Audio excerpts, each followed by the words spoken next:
dia sebagai Muslim, dia perlu tahu. Dan dia sepatutnya dah tahu bahawa dia tak boleh berkahwin dengan yang belum Muslim.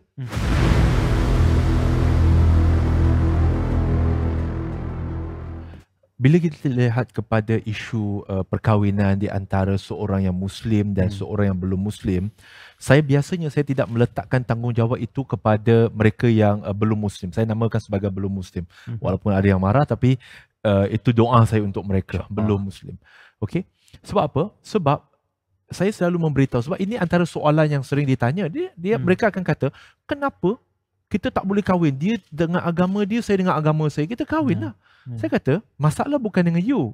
Kalau you sebagai yang bukan Muslim ataupun belum Muslim, you ada choice untuk kahwin dengan Muslim ataupun bukan Muslim.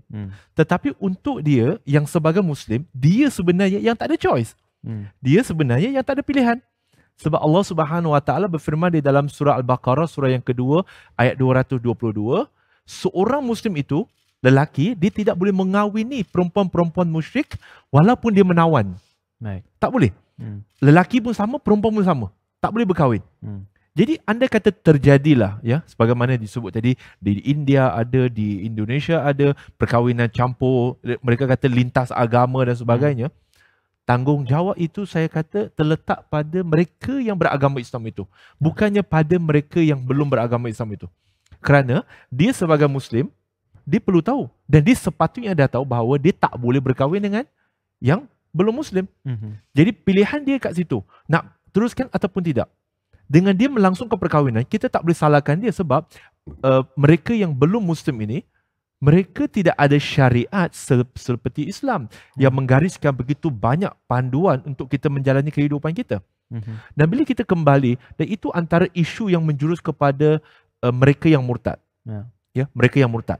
Sebab dari pengalaman saya dan juga kalau kita lihat dari segi statistik, ramai orang yang mereka yang memohon, sebenarnya saya tak boleh nak kata memohon murtad, sebab sebagaimana Datuk sebut, di Malaysia, di Selangor, di wilayah Persekutuan dan di Perak, dia tak ada permohonan murtad. Yang dia ada adalah permohonan pengisytiharan status agama. Betul ya Datuk? Betul. Yes. Yang ada hanya itu saja. Maksudnya, bila mereka ni datang mohon, mereka mohon ni, dan kebanyakannya bila kami kendalikan dan sebagainya, majoriti mereka adalah mu'alaf ataupun generasi kedua mu'alaf. Melayu jarang. Mungkin mereka ni murtad secara diam-diam lah. Tapi secara rasminya nak mohon tu jarang nampak. Okay? Jadi mu'alaf ni, apa penyebab dia? Dia macam pantun Melaka lah. Bila cinta sudah melekat. Ya, tahi kucing pun rasa coklat. Tapi bila cinta dah tak ada,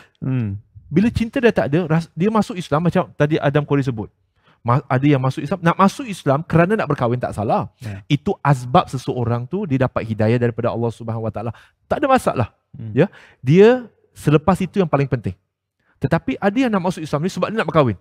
Terang-terang dia kata dia nak berkahwin. Okay, fine, tak ada masalah. Boleh dibimbing. Tetapi selepas masuk Islam, yang dicanangkan pasangan tu tak jadi berkahwin dengan dia. Okay. Dah tak ada mas. Dia kata, saya tak ada sebab nak stay dalam Islam. Anak murtad. So, kita kata, you have to go through the process. Jadi itu sebabnya. Antaranya juga, kedua adalah mereka jadi kahwin. Lepas kahwin, cerai. Cerai, nak keluar. Sebab, sekali lagi, saya tak letakkan tanggungjawab itu kepada mereka yang masuk Islam tu. Bukan kata mereka tu tak ada tanggungjawab. Sebab kebiasaannya kegagalan pasangan yang sedia Muslim itu untuk membimbing dan memberikan bimbingan. Okay. Saya bagi satu kes. Ada kes di mana dua-dua ni doktor. Masya Allah. Isterinya mu'alaf, suaminya Muslim. Dua-duanya doktor. Mereka ada perjanjian. Perjanjian apa? Iaitu, you masuk Islam untuk berkahwin je dengan saya. Itu saja. Okay? Tapi setiap hari Ahad, you boleh tetap pergi church. Tapi statusnya itu Islam. Status Islam, tapi setiap hari Ahad, you masih boleh pergi church. Okay. Malahan si suami juga yang bawa dia pergi church. Now, selepas dah cinta tak mekar bagai dulu, jadi bercerai. Bila bercerai, tak apalah. Dia pergi jalan sini. So end up, dia kata, memang this is our agreement. I boleh panggil bekas suami I untuk bagi testimoni. Dan memang bekas suaminya kata begitu.